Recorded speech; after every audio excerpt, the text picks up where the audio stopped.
Oh, sorry. What are you doing? I want to paint that. Painting rocks, do, paint the rocks, do, paint the rocks, do, paint the rocks. We are hungry to do, we are hungry to do, we are hungry to do, we are hungry. Shocker. Why don't you Paint some rocks. tell everybody what we're doing today? Painting rocks. We are painting rocks today. That's not the only thing that we're doing today. Our house, since we've been going in and outside and it's been raining, not raining, all of the things, we've just been home a lot, obviously, everybody's home a lot. Everybody's tracking dirt into the house. What I decided to do is bring back a project that I did a million years ago on Home and Family. A super cute DIY shoe holder. It could be for your boots, your shoes. You want to create a really cute space for your kids to put their shoes so it incentivizes them. Oh, that's nice.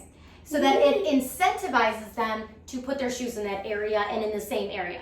For this original idea, when I first did it on Home and Family, I made these really cute ladybugs made out of clay. However, we went to our garage and went through all of our craft supplies, and the only clay we had was white, and so we thought we could potentially paint it, and then we decided to paint rocks. Paint rocks. Okay, here's the thing about the rock painting. It may sound a little weird, like, okay, you're painting rocks. You would be so surprised at how much fun kids think painting rocks is. So then the whole idea is get outside, get in your backyard or wherever you are, and search for rocks that you think could make really good bugs. So we're not limited now to ladybugs. We are this one, you can make a ladybug wing out of that. You could do so many different things with the rocks. And so I happen to have some little googly-eyed eyeballs that we're gonna put on them as well. That she used on a different project. I did, I had those on a different project. Okay, Mom has too many craft supplies. All right, so here's the thing. The base of this, I have these white plastic trays. These are actually trays that you use for food. This is a plate. I got these at Target and they're really inexpensive. So what you're looking for is something to have a little bit of an edge to it. You don't want something that's completely flat. So the reason you don't want to use a flat plate is because when you're putting boots and things like that on there that are wet, it's going to eventually get onto the floor anyways. The reason of having the sides on there is so that it holds in any wetness or dirt or anything like that. So I have this small one. I also have this big guy here. And this is just how simple it is. Here, I'll show you. We'll do it on the big guy, okay? I wanted to make it really fun and springy, and so that the boots and shoes are not going directly onto the tray because that just gets really kind of gross. Enter craft grass. Craft grass.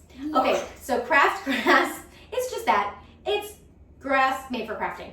So this I got at Michael's. I've actually had this for a while, but you can get this online. It's cool because you can literally just set this in here. There is no gluing involved in this step because you want to be able to take the grass in and out so that you can clean everything. You can clean the tray, you can clean just spray it down with some water and then place it back in once it's dry. But what about if this doesn't fit in there? Ah, that's a very good question, Grant. Okay, so if your grass doesn't fit in perfectly to your tray, you are in luck. Actually, this is the one I already cut, so I'm gonna swap that in.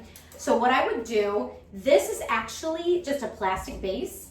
And you cut it. So I would hold it over here. I like to cut off the edges of this because I like to cut off the edges because I think it looks a little bit better. That way you don't see the kind of. But what if you want to cut out those? It's okay. These can come off. Look at. So if you wanted to use it looks like glue. It's glue. Yeah, and then look, you could probably put it back in. See how well it fits into our tray? It looks like it's connected. It does. This is the little one. You can see. So depending on whatever space you have in your home, you can do a little one or a big one.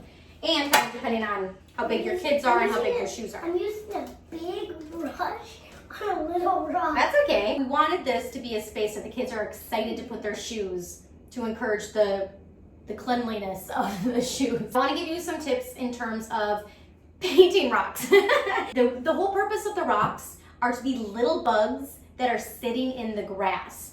And you can see you want to look for something that's maybe light and sort of flat, just more surface space, but let the kids get creative. They can have whatever they what they envision a bug to be for their rock. A couple options in terms of painting. If you're doing this inside, I recommend putting a little bit of something down to cover your surface. When you're painting, you really want to set the kids up for success and allow them to make a mess without losing your mind. This is just butcher paper. Good job. This is just butcher paper. It comes in big rolls. I just get it on Amazon. I'm going to link it on From Scratch with Maria. I roll it out and tape it. And this way, we don't really worry about if we're making a mess on our table.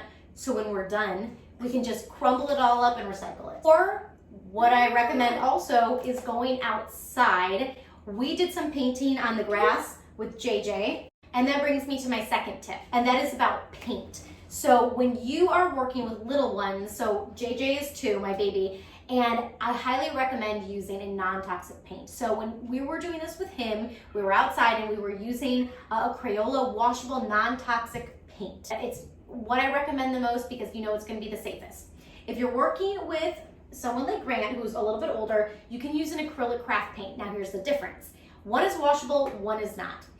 So when JJ does his little rocks and things like he has here, there is a potential of them as they get wet to wash away the paint. So Grant, who is doing the acrylic craft paint, that isn't going to wash away as easily. It might chip away eventually, but it will actually stick and not wash away, even if you had this out in the rain or something like that. I want to add the eyes on to our little bugs.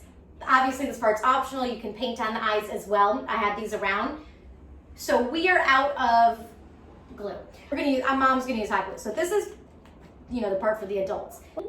This has a fine tip at the end of it. So when you're— Does the other one have a fine tip? No, it's like bigger. So this is really good for things when you're gluing like little things like little eyeballs. Like the little Elmer's glue. Wait, I thought we had one. No, I couldn't find it. So the little Elmer's glue is what I would recommend. You can definitely use that. One needs to have one. Oh my God, it's so cute. Look at the little buddies. I want this one to have. One-eyed, one-horn, flying purple people eater. I don't know, what is that song? Flying purple people eater. Purple people. This is the— JJ, turn around. JJ, turn around. You can see your head face right there. You know, he just woke up from his nap. Did you just wake up? Yeah. We're gonna put our little bugs. But why doesn't that like sink into there? Because it just sits on top because of the, this is a thicker grass. Mama, bugs. Look at the little bugs. We made the rocks, we turned the rocks into bugs. After you set your little bugs in there, then you set it by your door and your kids can put their shoes in there. It makes your house so much cleaner. Well, relatively speaking, it helps for them to not track mud all in the house. Let's put it that way. Hopefully this inspires you to create a place in your home for you to put the dirty shoes so that they're not trekking mud all over your house like what's been happening in my house. Dad,